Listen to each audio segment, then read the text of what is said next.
Ravi que vous soyez de notre à toutes et à tous, mesdames, mesdemoiselles et messieurs, bienvenue à ce nouveau journal. À la une de l'actualité, la Direction générale des recettes du Tanganyika Dégertang en sigle a procédé ce lundi 11 juillet 2022 au lancement de la campagne de recouvrement forcé des actes générateurs, notamment la plaque numérologique pour moto et l'impôt réel sur les véhicules. Écoutez.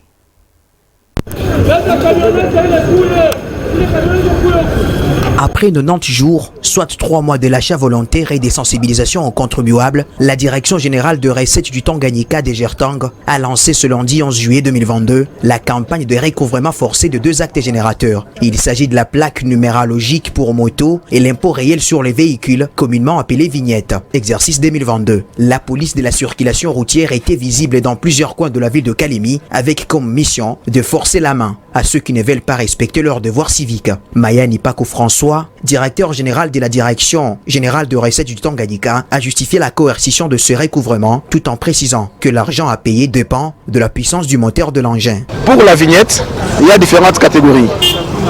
La vignette moto par exemple, c'est 17 $. Les voitures aussi, on les catégorise par rapport à leur puissance, donc la puissance du moteur selon les chevaux vapeur. Une voiture de 1 à 10 chevaux vapeur, c'est 23 $.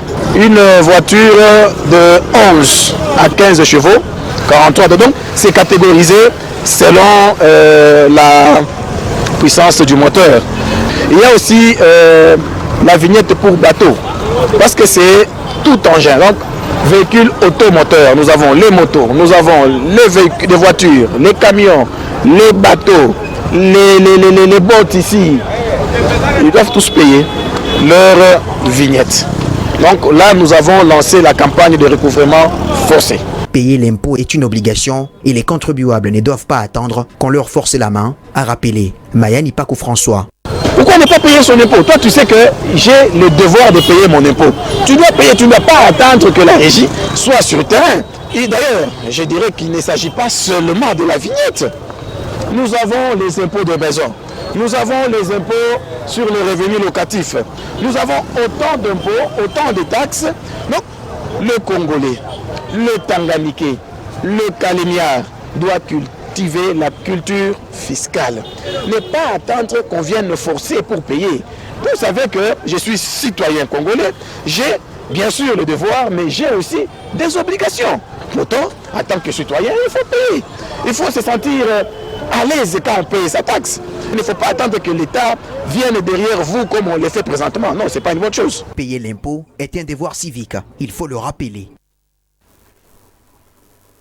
Le chef des divisions provinciales de la santé, Dr Jerry Kibanza, représentant les ministres provinciaux de la santé, a donné le go des épreuves du jury national pour les finalistes des instituts des techniques médicales. C'était ce lundi 11 juillet 2022 à l'ITEM Kalemi, et ce dans le cadre du début de la session ordinaire des exétats 2021-2022. C'est dans le cadre du début de la session ordinaire d'examen d'État édition 2021-2022 que le chef des divisions de la santé, Dr Jerry Kibanza, représentant le ministre provincial de la Santé, a donné le go des épreuves du jury national pour les finalistes des instituts des techniques médicales, ITEM en sigle, et IM. C'était dans la matinée de ce lundi 11 juillet 2022 dans les installations de l'ITEM Kalemi. Kabwengoi, chef de bureau en charge de l'enseignement en sciences de la santé, est revenu sur l'utilité de ces épreuves tout en donnant les statistiques pour cette édition. Dans notre province du Tanganyika, nous avons eu enregistré 332 candidats et nous avons au moins 5 centres de jury et 2 poules de jury. Au pool où nous nous retrouvons avec au moins 3 items, je parle de l'item de Kalemi, l'item de Kabimba ainsi que l'item de la Grâce, où nous enregistrons au moins 115 candidats. Le chef des divisions, Dr Jerry Kibanza, a au nom du ministère provincial de la Santé lancé ces épreuves et a par la même occasion demandé à ses finalistes de travailler dans la discipline. Nous sommes ici pour venir lancer les épreuves de fin d'année pour les élèves de l'ITEM et IM de notre pays. Ça concerne essentiellement notre province du Tanganyika et actuellement ici c'est le pôle de Kalemi. Vous allez commencer les épreuves aujourd'hui. Nous avons d'abord juste un petit mot à vous dire. C'est de travailler dans la discipline. Nous, au niveau de la région provinciale de la santé, nous avons besoin de vous. Nous avons encore besoin des infirmiers qualifiés. Et pour cela, ça passe par les épreuves que vous allez connaître à partir d'aujourd'hui. Avec la division provinciale de la santé, vous dit bonne chance et courage à tous. Merci.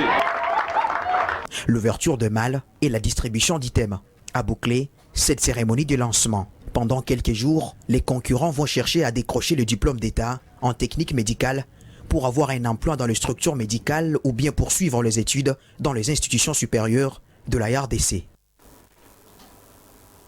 Bonne nouvelle pour les habitants de la province du Tanganyika, en particulier les femmes qui ont des problèmes des fistules. Une campagne des chirurgies réparatrices gratuites a été amorcée ce lundi 11 juillet par les ministères de la Santé publique en collaboration bien sûr avec la Fondation Panzi. Cette campagne cible pratiquement 64 femmes souffrant de la fistule et 124 femmes du prolapsus. Lancé par le chef de la division provinciale de la santé, représentant personnel du ministre provincial de la santé publique, Dr Jerry Kibanza, les activités liées à la campagne de chirurgie réparatrice organisée par la Fondation Panzi, dans le cadre de son projet de prévention et de réponse aux violences est basée sur le genre. La division provinciale de la santé du Tanganyika a vraiment le plaisir aujourd'hui de remercier la Fondation Panzi et à travers elle le Fonds social de la République. Les deux n'ont jamais cessé de nous apporter leur appui. J'ai eu moi-même à circuler dans certaines zones de santé où je palpais de doigt les résultats de ces chirurgies réparatrices dans notre province. Et aujourd'hui, c'est en ce terme que nous déclarons lancer cette campagne de chirurgie réparatrice dans notre province. Cette activité vise l'amélioration de la santé féminine et de prendre en charge toutes les femmes et filles souffrant de la fistule et du prolapsus, a indiqué le coordonnateur de la Fondation Panzi dans le Tanganyika, Dr Ami Sisilas, après avoir rebondi sur les bien-fondés de la dite campagne. C'est une campagne qui pourra se dérouler dans 8 zones de santé sur les 11 qui compte notre chef province du Tanganyika. Dans cette campagne, nous allons prendre en charge les femmes qui souffrent de fistules urogénitales et d'autres qui ont des prolapsus utérins. Nous allons opérer ces femmes qui, pour la plupart, sont stigmatisées par cette pathologie. Et notre objectif est de redonner sourire à 64 femmes dans cette première phase, ainsi que 128 femmes porteuses de prolapsus à travers nos différentes zones de couverture. Cette activité de la campagne de réparation chirurgicale a réuni la société civile, quelques partenaires du système des Nations Unies et le médecin-chef des zones de santé de Nyemba et de Kalemi. Pour le bailleur des fonds, cette campagne était une ouf de soulagement à toutes les femmes ayant des problèmes de fistules, a précisé les points focaux du Fonds social de la République au Tanganyika. Cette prise en charge est gratuite, il n'y aura pas à payer et c'est une prise en charge qui est complète. La salle de l'hôtel VIP a servi de cadre pour ces lancements et une photo des familles a sanctionné cette cérémonie. Et puis, un affrontement entre les jeunes et les agents de l'ordre a été signalé dans la soirée de ce dimanche 10 juillet. Des coups de balles ont également retenti dans cette contrée de la ville. Et selon les témoignages recueillis sur les lieux, c'était donc pour disperser les jeunes qui voulaient à tout prix s'en prendre aux agents de l'ordre. Regardez. Les habitants de Quatre-Coins ont passé la nuit de ce dimanche à lundi 11 juillet 2022 très agités. D'après les témoignages recueillis auprès du chef de quartier adjoint du quartier Capulo, M. Charles, deux camps de jeunes de son entité se sont affrontés pour des raisons non encore élucidées. Ces échauffourées ont duré plus d'1 heure. Il a fallu l'intervention des agents de l'ordre pour tenter de disperser ces jeunes. La police avait tiré en l'air mais en vain. Il s'en est suivi des jets de projectiles lancés par les jeunes. La débandade était totale. Les marchandes et marchands au petit marché Quatre-Coins se sont dispersés, abandonnant même certaines de leurs marchandises. Maître William Mathias, habitant du quartier Quatre-Coins, a déploré ces actes de vandalisme des jeunes qui sèment des troubles dans la ville. Il appelle ainsi le gouvernement de corriger le mode de vie actuel des jeunes qui dorment plus de 5 dans une même chambre. On n'a vraiment rien entendu et on a même aperçu de voir quelques hommes auxquels qui s'étaient tenus à faire de tels actes différents qui ne sont pas vraiment assez meilleurs ou bons à manifester dans la civilisation moderne. Maintenant, à ces gens dont j'ai constaté, il y a celles qui se font directement, ce sont des vrais malfaiteurs, ce sont des jeunes garçons qui font des choses auxquelles que personne ne peut comprendre en manière physique comme ça. Ce qui est, ils avaient juste un rancune romitaire. Ils se sont battus, ils se sont amenés à se blesser.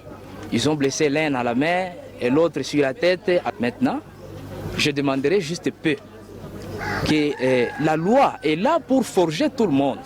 Alors j'aimerais que l'État puisse se tenir à forger et à faire ces patrouilles à forte coup en cherchant donc dans toutes les avenues. Y passer et consulter les chefs de quartier afin que tout le monde soit bien administré.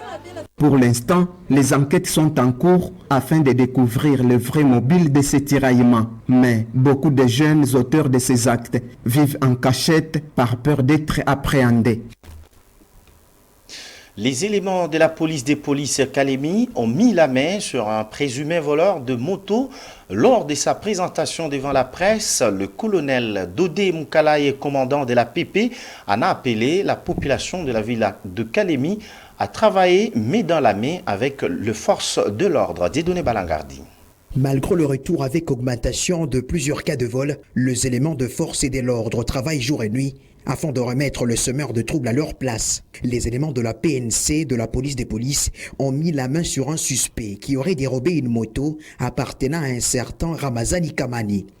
Ce présumé voleur a été saisi grâce à la collaboration qui existe entre les civils et la police. Le propriétaire de cette moto a tenu à remercier les éléments de la police nationale congolaise pour le travail abattu afin de protéger la population et ses biens. Colonel Dodé Moukalaye, commandant de la police des polices, revient ici sur les conditions d'arrestation de ces présumés voleurs. Il a par la même occasion demandé à la population de travailler main dans la main avec la police nationale congolaise. Il faut que nous soyons tous la main dans la main et vigilants surtout.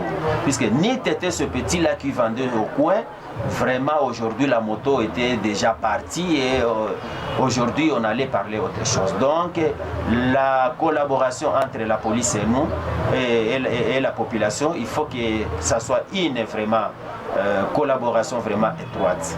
En cette période où plusieurs cas de vol sont enregistrés à Kalemi, chef-lieu de la province du Tanganyika, tous les habitants sont appelés à dénoncer tout cas suspect afin de mettre les malfrats à la place qu'ils méritent mieux.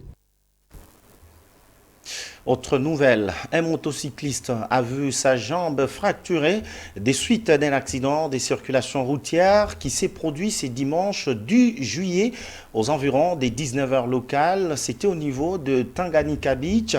Cet incident était occasionné par l'excès de vitesse d'une voiture en provenance de Kisebwe vers l'aéroport national de Kainda.